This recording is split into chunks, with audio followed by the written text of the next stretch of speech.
Welcome, ladies and gentlemen, to the non-Jeff Meacham edition of Renegade of Wrestling.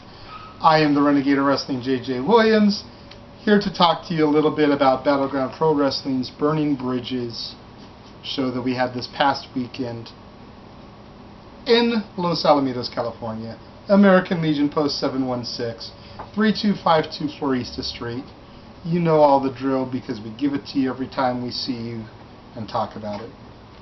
Opening contest of the night was Tyler Bateman with Rays versus Sam Knight. This was a great opening contest, very back and forth. A lot of respect being shown in this matchup from both combatants. Tyler got the victory over Sam.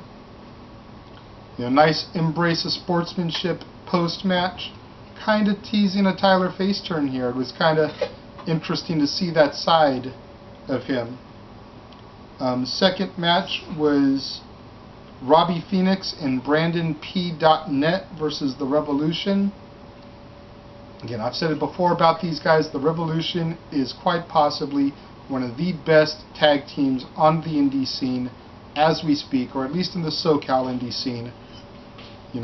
I don't get to see a whole lot of stuff outside of SoCal, so forgive me. You want to complain to Ring of Honor for not offering their channel out here in my area. But the Revolution are badass. Great match. Little bit of unhanded work there from Mondo Vega, the manager of the Revolution and the Greater Good. We saw that there, Mondo, but still hands down a Matt classic. Can't hate on a Keenes fan at the end of the day. You can't. Apparently you can hate on Ducks fans, but you can't hate on Keenes fans. Next match featured the Nobodies against Foob Dog, Seville, and Tony Reyes.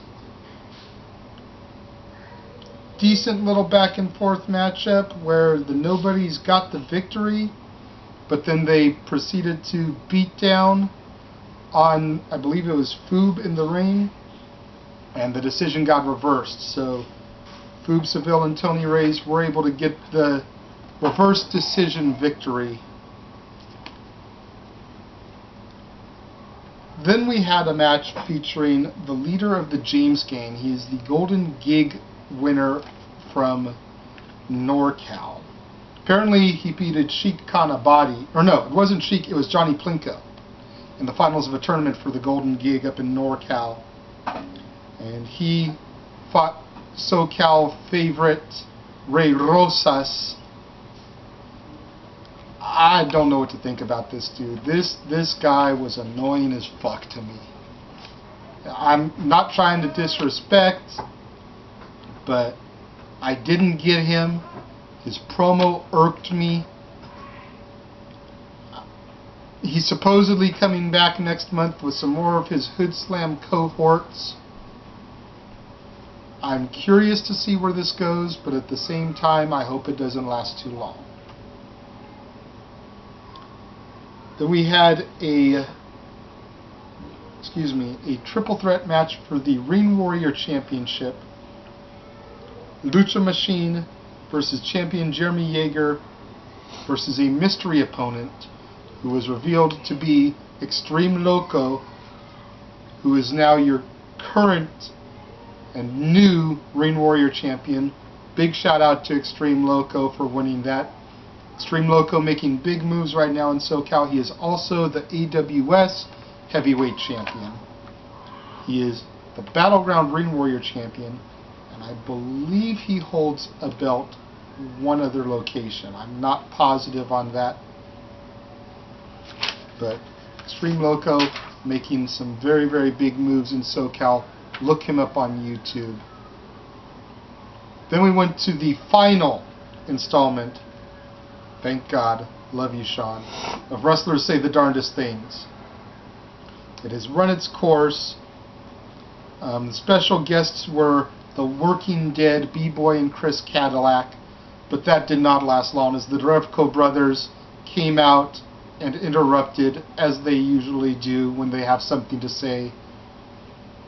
And the tag team title match between the Derevkos and the Commandos got turned into a triple threat, including the Working Dead.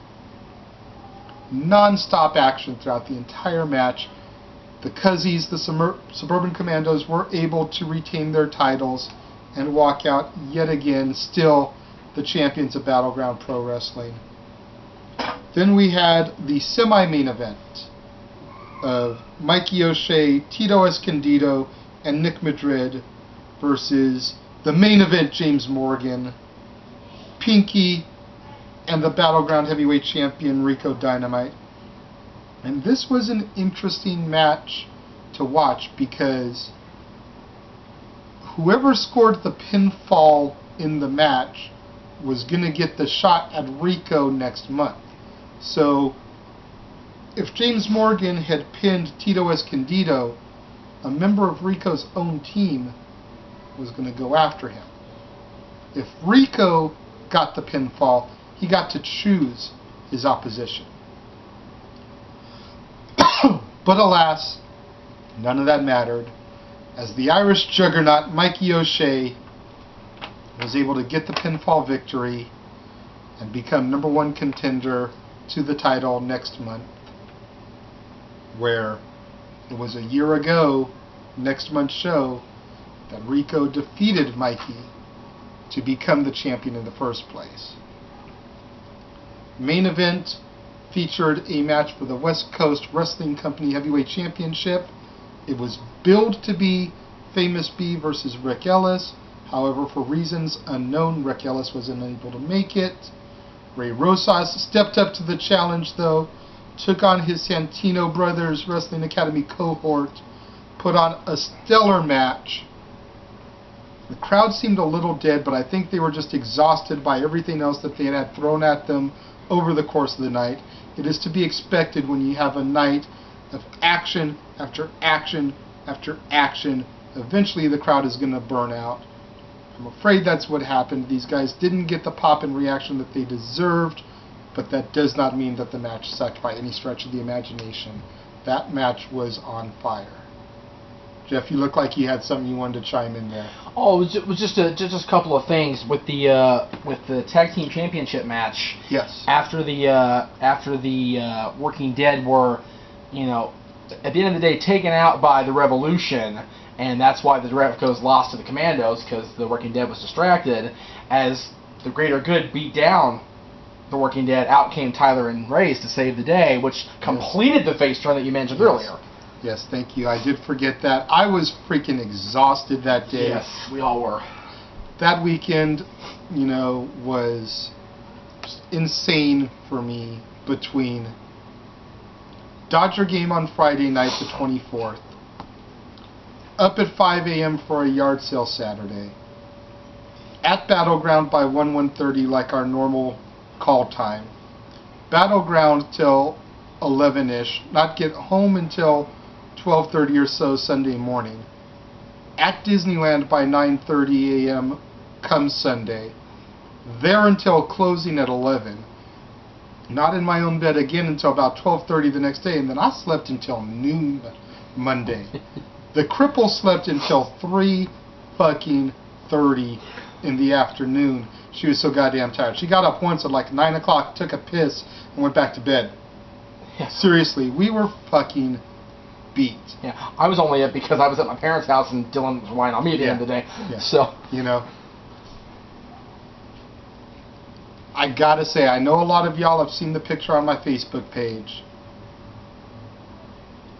Thank you to the guys for the Chop Fest for my birthday. A lot of y'all probably didn't think that I was going to be able to take it the way I did, but y'all gotta admit that I manned up. I did it.